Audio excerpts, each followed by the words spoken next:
I was out in my garage the other day cleaning up, doing a bit of spruce cleaning. I'd say spring cleaning, but it's actually winter here in Melbourne. And you never guess what I stumbled across. Stumbled across all my old decks that I've skated. These are all the old decks that I've skated over the last 2 to 3 years, probably more on the 3 years. Bit of gaps in there with my skating. But these are all the decks that I skated, except for 2 of them, which I gave away to friends. I really should think of something to do with all these decks. Maybe hang them up here, maybe make a little bit of a filming area. I don't know, make a bit of furniture, make some shelves. Leave your suggestions down in the comments because there's always another use for the skateboards. But it did remind me that I did owe you guys a weekend deck review. Just happened to be at the top, conveniently be at the top. Had to, owe you guys a weekend deck review. I rode this thing for 10 months, going on a year, I reckon. But I'm going to film a little bit of B-roll, get a little bit of the details and stuff, and head inside because it is freezing out here in Melbourne at the moment. Like I said, we've clicked over to winter. It is cold. So I'll get this done and we'll head into the warmth. Now we're out of the cold, let's get onto the deck. I got out a tape measure and gave it a quick measure, and it's a lot different to what I thought it was in my mind. I originally thought it was just a basic 8.25, 32 inches, a shorter wheelbase. I was wrong. It measured at 8.30. So just over 8.5, so 8.25, I mean. So it still falls under that 8.25 on their website and stuff like that. But what really shook me was when I measured the wheelbase, I had to like triple check and make sure I had all my conversions right, because in Australia, I personally work in millimeters. So I convert everything to inches for the folk out there who do that, which is all the skateboard industry anyway. And the wheelbase was 13.91. which that really shook me. I was like, wow, that was a lot shorter than I thought it was.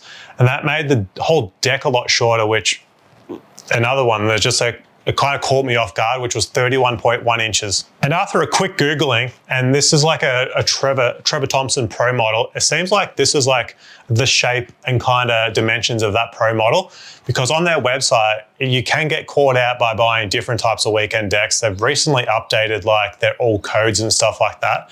But there are 5 different weekend decks you can get on their website, ranging from short wheelbase, different shapes and all that type of stuff. And I feel like this deck here would fall under their short wheelbase one, which is like usually like 13.9 or 13, like a 13.9, yeah, or 14 inch really. The short wheelbase would be 14 inch and a higher 31.68 kind of wheelbase. It is hard to read their chart online, but you have to zoom right in.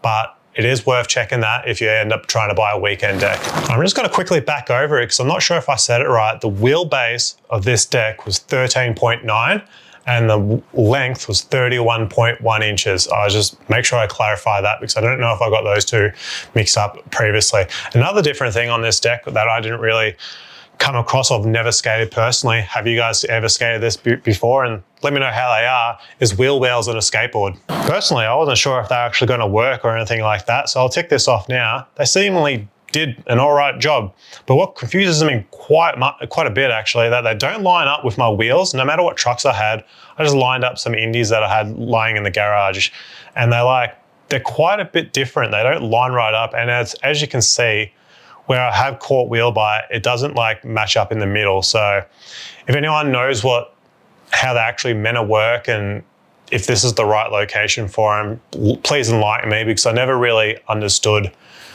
the location of the wheel wells. I know what they're meant for. It's meant to help prevent wheel bite, which overall I felt like it did not a bad job, but I feel like it could do a better job if it was positioned back a little bit.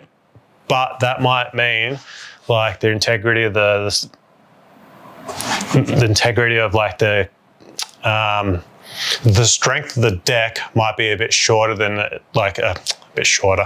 bit weaker than it should be, because if we like moving this here back into where the concave of the deck is, it might make it weaker. But I don't know. If anyone knows a bit more information on wheel wells, please feel free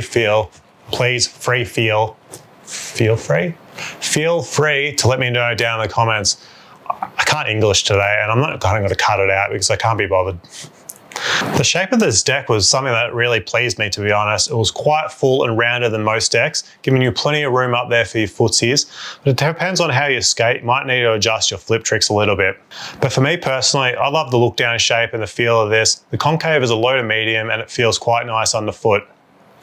The kicks are pretty mellow, not completely flat as some others I would say, but this is a shorter than usual tail and it does need that little bit of kick to like get that extra pop, and the fingers are flat is just under 2. Durability wise, this deck ticked all the boxes for me personally. It never chipped, it never cracked, and none of those things, and especially surprisingly, it never chipped around those edges or on the wheel wells because towards the edge it gets quite thin. For the length I skated this and kind of how I treated it too, the quality was quite good in my opinion. There's only quite a little bit of pressure cracking coming in towards the end and sogginess as well. But overall, this deck really performed quite well and quite durable and consistent over the 10 to 12 months that I skated it. And overall, it skated nice for me personally. Like, even though it was quite short in the end, like the deck and the wheelbase, but I didn't really notice or feel it too much when I skated it. I more noticed going from this to what I'm skating now, a toy machine, which is like a 14.18 wheelbase, and this kicks a lot more steeper, and it's really making me work for things, and I'm struggling quite a bit, to be honest. And that's probably where I'm going to end up finding myself a new deck soon. I'm going to probably go back to something that I know and that kind of can skate well, or I can hope to skate well. And I'm not sure if I want to go up width. Like, I've been seeing a few videos and like just things about width of skateboards and trucks. I'd like to maybe go to 8.5, but the weight of a deck sometimes concerns me a little bit. And then there's the next factor of having to buy more new trucks and stuff like that. There was this website that was having half price truck sale, which I was considered doing that. It's pretty much buy one, get one free. But do I want to go up? Do I want to get off Thunders? Do I want to just buy another set of Thunders? Because I want to, if I go up to 8.38 or a 8.5 really, I want to get the right trucks, because I want the right trucks pretty much to suit the width of the deck, because I feel like if it's well under, yeah, it might be good for like rotation tricks like tray flips and stuff like that. But stability wise is not ideal, and for me, I want the stability. But enough or less of me rabbling. I just wanted to keep this one short, because if you want to see skateboarding and stuff like that of this deck, there is skateboarding on my channel for me, like me skating this deck. But if you guys skated a weekend, make sure to leave your comments and opinions down in the comments below for the peeps as well. Help everyone out. And if you like the video, make sure to boop that like button, consider subscribing. And until the next video, I'll catch you guys soon. Peace.